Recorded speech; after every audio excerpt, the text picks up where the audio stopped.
বল, বুকের বল, কোমরের বল, দেশের বল, দশের বল। তোমার বল আর আমার বল। কবর বলছে গোসল করে একবার আমাদের পাড়ায় শুবি চল।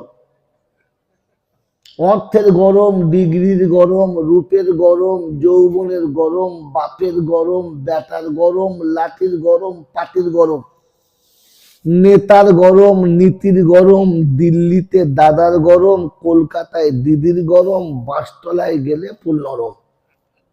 ওখানে নরম হলে রেহাই আর গরম হলে পেটাই। ফেরেশতা কারোর ধার ধারে না, বুঝলে বড় ভাই? এই ক্ষমতার যিনি একাই মালিক তিনি কে? আল্লাহ। তিনি হলেন আল্লাহ। তার দরবারে কানা খোঁড়া, সাদা কালো, দেশি বিদেশি, আমাদের ওদের, এ দলের ও দলের, হাফেজ